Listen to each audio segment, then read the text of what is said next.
So it's come time for me to sell my jet ski. So today I'm listing my 2003 Kawasaki ZXI 1100, and it'll come with what I believe is a 1996 Bandit trailer, might be LoadRite. I'm not 100% sure I've got the paperwork for it. That info will be listed in the ad. So this is it. If you've been following along with my YouTube build series on this, because I've just recently rebuilt this motor, a whole build process is in my YouTube channel. Links for that will be in the description below. The jet ski itself is in overall really good condition. It's got some fading here. We'll just start with the outside. It's got a little bit of fading on the sticker here.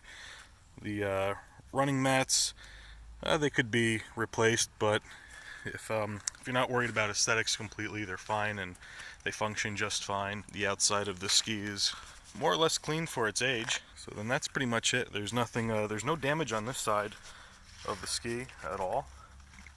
You can see, try to get as clear as possible, and when you come and take a look in person, you'll be able to tell there's just some like little scuffs, here and there. Mostly it's actually all aesthetic. The hull is pretty clean too. I'm gonna try to get my best the camera underneath here. So no cracks in the skull, just a couple little scuffs here and there. Nothing that happened while I owned it, that's for sure. Fortunately, I never had to beach it or take it on any rocks. That would have not been fun. The seat itself has a couple like little mold spots in it. I've cleaned it up best I can with some magic eraser, or I believe that's what it's called. Got a lot of them out. I imagine if you go for a little longer, if you get a seat cover, that'll be just fine on there. There's some more of it that's a little more visible. That shouldn't be too hard to clean up. For the seat itself, it doesn't have any rips on it. No rips or tears. A little bit of dirt on the logo back here, on the name brand rather. But the seat's in overall pretty good condition. They do make seat covers for it. Alright, let's move on back to the back side here. You got your safety stickers. They're still very visible and intact. There's no real wear on those, which is nice. The rubber back here is nice and solid. It's not coming up anywhere. It's on there real good. A little bit of dirt in there. That can all be washed off. This back handle here we use to step on up and get up on there, that's got a little bit of dirt on it. Can also be washed off as well, no problem. Moving on over to the port side, you can see a little bit more of some scrapes in the plastic here, or this vinyl sticker, but the logo and everything's still very visible. The running mats here, this little grip tape there, that might need to be replaced. It's never come off on me, fortunately. That's why it's still there. And these running mats, they could be replaced as well, but they work just fine. They do the job. There's no cracks on the hull here. Just a couple little, probably shoe scuffs or aqua socks or sandals or whatever anyone used to use when riding this. You can see JetSki here. That looks pretty clean. I don't know if that was replaced or not, but that's really clean. Mirrors, both sides are actually in pretty good condition. There's no cracks or any real marks on there, and the stickers on there just fine. There's some paint chip here and another paint chip there. If you're real concerned about that, that can be painted. No cracks here. That's nice. 30th year jet ski. That sticker's good. This whole kind of bumper trim is nice. And what we'll get to here is this crack. There's a crack in the gel coat there underneath the registration sticker. I never had any water come in here, any problems with this crack. And there's another little gel coat crack here. I'm pretty sure it's not structural. It's just if you might want to sand that down, rehit that with gel coating. I'm not any type of body work guy, so I couldn't really tell you what to do when it comes with that. But I did get a quote from a place that does that, and they said that would only be a couple $100 because they'd have to kind of sand down that whole area and re-gel coat it. No fiberglass cracks or anything. And then right down from there's another little scuff in the gel coat here, which again, that's not structural or anything. That's just a gel coat crack. And we'll go ahead and we're going to look underneath the hull on this side now too. There's only some scuffs on here, probably from loading up on this running board on the trailer. So aesthetic wise, overall it's in pretty good condition for a 2003. It's really not that bad looking. Could use a little bit of TLC here and there in terms of the gel coat and maybe touching up the stickers and cleaning the seat a little bit. But that's really about it. All right, let's get into the storage compartment. We got a big storage compartment up front here that It's a little dirty in there. That could use a clean, that's for sure. It's got a little fire extinguisher in there, some rope, the cap for this fire extinguisher cover, and it came with a screwdriver. I'll throw that in too. The seal's good here. I never had water come in through the seal, especially when you're coming down from a big wave and you get a big splash of water up and over here. And up there, that seal's never leaked. Like I said, no water's ever come in through there, so that's good. You don't have to worry about replacing that. Maybe cleaning it up a little bit. It is just a little dirty. I'll move over to the other storage compartment area. It's where you can put your key. I put my registration and such in there. A little safety, dead man switch kind of. You put this on your wrist, you put it under there, and if you fall off, that'll stop the ignition immediately and the jet ski will cut off. There's a clock here. Battery needs to be replaced on that clock, and then it should work. I just haven't had a battery for it. One thing to note, this fuel shutoff switch is seized. They can be replaced. They're only a couple of bucks online. I think even Amazon carries these. I just never bothered replacing it because normally I like to run it nearly out of fuel before I put it away. I did lube up the choke cable so this slides in and out nice and easy when you go to start it. It was seized when I initially got it, but it moves very nice now. And I also lubed up the steering cables, so when you move the steering column around, the jet pump nozzle back there moves around very nice. The throttle cable was also lubed up and returns very quickly as well. All of the gauges up here are completely functional as well. Same with the automatic trim system, which you can actually control by that nozzle, or not that nozzle, that trim switch right there, which will raise and lower the trim, or you can set it to Kawasaki automatic trim system. I'm pretty sure of that, or I butchered it. Fortunately, I've never had the temperature or oil light on. They only come on when you turn the ignition on, just to let you know they work, but yeah, it's been fortunate that it's never overheated or been low on oil or really lean on oil, because I converted it from an oil injection pump to a premix, because that's normally what fails on these things, so a little more bulletproofing. One thing to notice is this handlebar is a little loose. That bearing down there can be replaced. Those can be had online for like 30 or 50 bucks, but I've never had an issue with it, so I just never replaced it because it doesn't really bother me. And it's on there pretty strong. It's just a little loose, but the steering was completely unaffected by it. That's the overview of the aesthetics, so let's move on to the mechanical aspect of the ski. Pop the hood, there's a little latch back here, or pop the hood, pop the seat, and then we'll just kind of move that out of the way. Some spare hoses and parts that it kind of came with, so if you want those, by all means you can take them with you. It's always good to have extras. This motor, the whole top end was completely replaced with all SBT.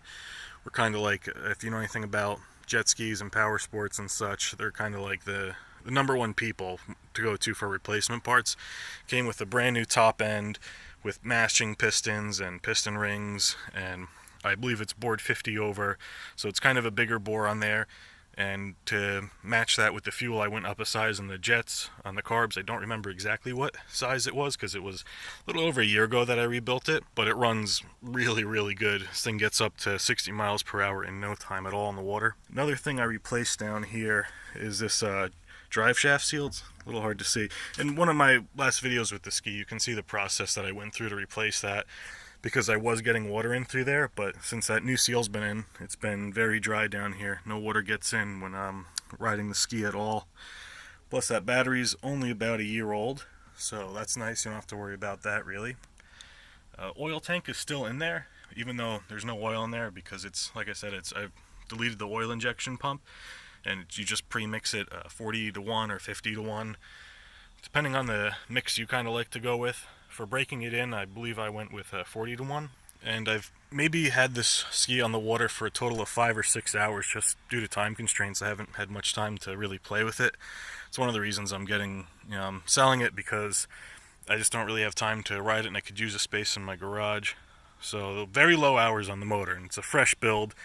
Should last you several years to come. So that's pretty much it for inside here. The water box is good back there. There's no weird rattling sounds or leaks coming out of it. Fuel tank's underneath the oil tank. It's nice and good there. There's a little dirt in there. Could be cleaned up a little better inside. I cleaned it up a bit when I first got it, and could use another little once over under there. because there's a little bit of dirt like under there and such. But if you're not worried about winning a jet ski show and shine competition, then it really shouldn't matter for you. And before I briefly start it up, I'm just going to go over the trailer here. This trailer's got a new hitch mount, or whatever that's called, I'm not entirely sure. But it latches on quite nicely now. A little bit of rust on some things to be expected with an older trailer. Rusty lock, I don't even know if I've got a key for that, it's all previous owner stuff. The lights all work, which is important. There's some rusty bolts here and such. I know like this cross member down there has got a little bit of rust going through it. I've never had an issue with it though. It does have brand new LED lights on it, so you don't have to worry about those. License plate's held on by zip ties. You can find your own solution pretty much whenever you want. But yeah, it's not too much to go over with the trailer. The suspension's still somewhat good.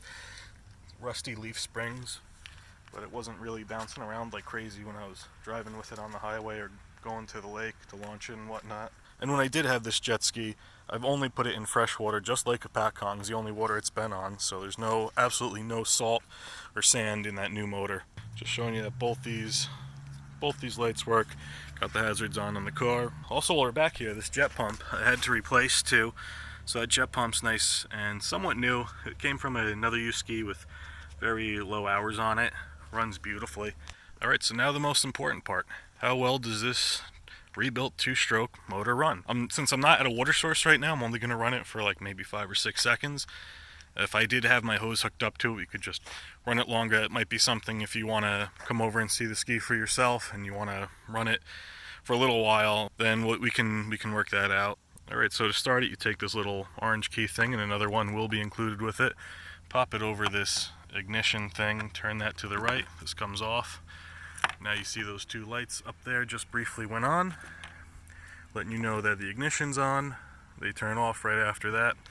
This dead man switch, or whatever you want to call it, goes in there. You can pull the choke. It's going to be a little hard to do this with two hands because I need to pull the choke and then hit the starter at the same time. So what I'm going to do is just kind of see if I can set the camera down. It is my phone, so it's not a really good place to put it. Or I'll just pause it real quick and hit the starter. Alright, it did start right up. Didn't really need the choke.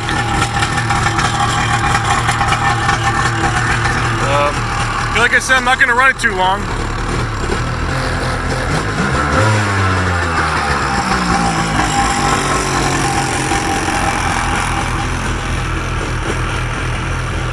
And this is how you turn it off. Yeah, you really don't want to run these for more than like 20 or 30 seconds without a source of water in it. But I assure you, just doing that doesn't really get it that hot. If it's been sitting for a little while, this has been sitting probably for about a month. Since it is a two-stroke, it's going to smoke up a little bit, and obviously the smoke's almost nowhere near noticeable at all when it's in the water, because the exhaust pipe under here goes into the water, and once it's been warmed up, the smoke, even when it's out of water, it's been warmed up, the smoke is not there pretty much at all, just as much for your average normal two-stroke. I'll turn off the automatic trim control, well, there you go, I guess I turned it on. So I'll turn it off there and show you that the trim gauge does work. I wish I could stand back there, but I can show you in person when you come to see it. But yeah, that trim control works just fine. It's like new. I replaced the trim control motor in there with a slightly oversized one, and I've had no problems with it since. So that is pretty much it regarding this ski and this trailer. Ski runs perfect, like brand new, as I mentioned probably 1,000 times in this video so far. The reason I am selling this for $2,499 and not like what the other ones in this condition are going for with a trailer, like in the $3,000+ range, is because I do just kind of need it out of the garage. I know it's the wrong season to sell these because nobody's going to really be riding it in the cold. I mean, a lot of people do go in the Hudson. If you want to brave that, be my guest. So yeah, if you come across the Craigslist link, or that's how you got to this video in the first place, make sure to give me a call. The information's listed in the link. Send me a text, shoot me an email, do whatever you want. If you're unsure of the price or you want to negotiate a little bit, I'm not going to negotiate so much on the price because it's already dropped so low. And it's the wrong season to sell this, so that's why it's going for so cheap. But yeah, shoot me an offer. And thanks for watching. Make sure to subscribe, like the video so you can come and see the rest of the build and all the other crazy stuff that I've done with this ski. And remember, as always, keep it foul.